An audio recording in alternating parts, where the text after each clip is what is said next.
Joining us all the way from Yaoundé to help us unpack that is our good friend, Manuel Beng. He's a Cameroonian football journalist. Manuel, thank you for coming through tonight on Game On.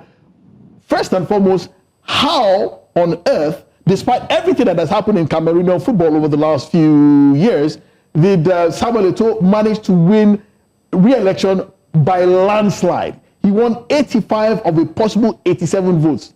Incroyable, pardon my French.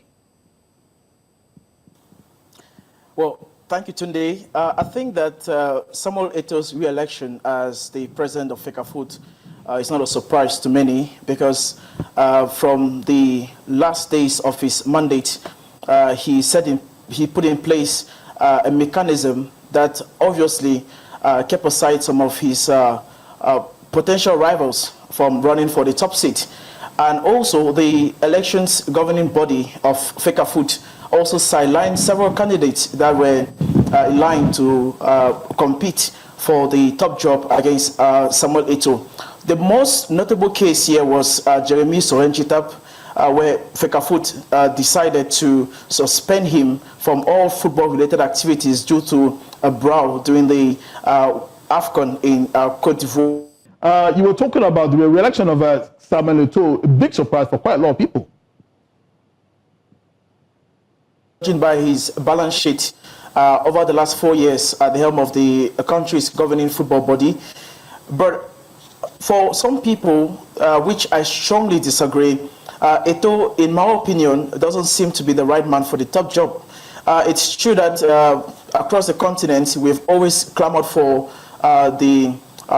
for former footballers to take charge of the country's governing football body. But in the case of Cameroon, it's not proven to be the case.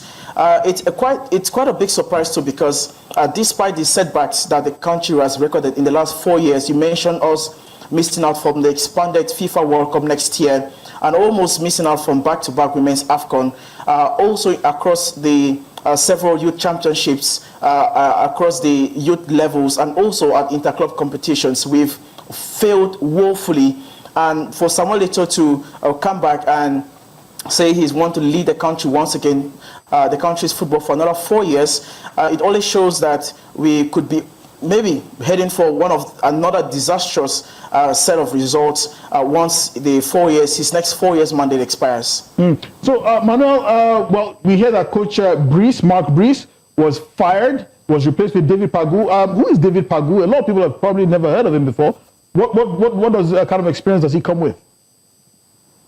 Yeah, Coach David Pagou, before his appointment as the head coach of the men's national football team yesterday, served as an assistant under Marc Brys.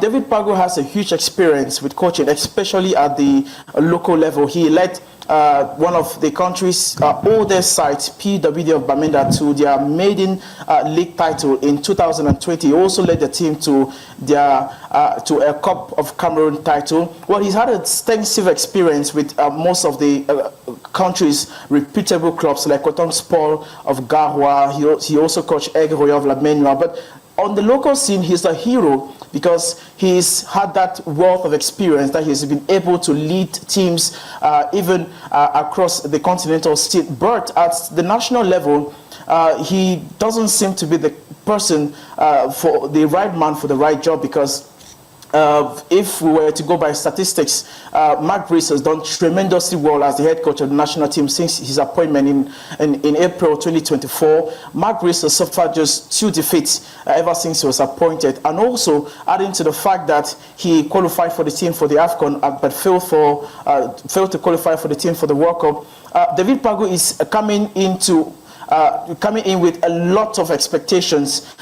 because the team is heading for the AFCON 20 days already, 21 days, 19 days left for the competition. And in his current squad, his selection doesn't really reflect the ambition of the national team. So it's left to see if David Pagou, who has had that wealth of experience with coaching at the local level, could be able to translate his brilliance. With the national team. Sorry to cut short, Manuel. Finally, before we let you go, we need to talk about the fact that Pagou, in his first list, has dropped big names like Onana, dropped Vincent Aboubakar as well, Eric Maxime Choupo-Moting. Is there a possibility that this might backfire? These are big names, experienced players. Of course, this, in my opinion, is a monumental miscalculation. Vincent Aboubakar is the country's second all-time leading goal scorer behind Samuel Eto'o. Aboubakar was the top goal scorer at the 2021 AFCON. He scored an impressive 8 goals. He was Cameroon's highest goal scorer at the 2022 FIFA World Cup, scoring against Serbia and including a famous win against Brazil. Adding to that, Aboubakar scored 3 goals as Cameroon qualified for the 2025 AFCON. That was the highest of any other Cameroonian player in the qualifiers. He has also scored 5 goals in 5 goals since joining his Azerbaijan club. So at 33, I think that despite his age, Aboubakar is the most lethal striker of the national football team at the moment, and he has been very consistent. It's difficult to say if the newcomers like Christian Kofane, Carl Etayoung, or Dani Namaso will be able to fit into his shoes, which I strongly doubt. Onana on his part needs no formal presentation. He had his fair share of disappointment at Manchester United, but he's regained his form on loan to Trabzonspor. He's better, way better than the 4 goalkeepers selected for the competition. But these 2 adds to the other names of regulars in the team like Michel Gade, Martin Ongla, Eric Massim Chouamoti, Mumunga Maleu, or even Jackson Chachwa of Wolverhampton in England. So I think this is a gross miscalculation, and it could really backfire with the national team, especially that we're trying to chase for our 6th continental crown. So I think this could also mean that maybe not reaching the semi-finals or even getting to the finals of the competition could really affect Cameroon's footballing legacy. Okay. Well, we've been speaking to Manuel Beng, who is a Cameroonian football journalist all the way from Yaoundé. Manuel, thank you so much for joining us tonight. We'll continue to keep our eyes on goings on in Cameroon. You are our brothers, so everything that happens in Cameroon also resonates here in Nigeria. Thank you so much for your time, Manuel.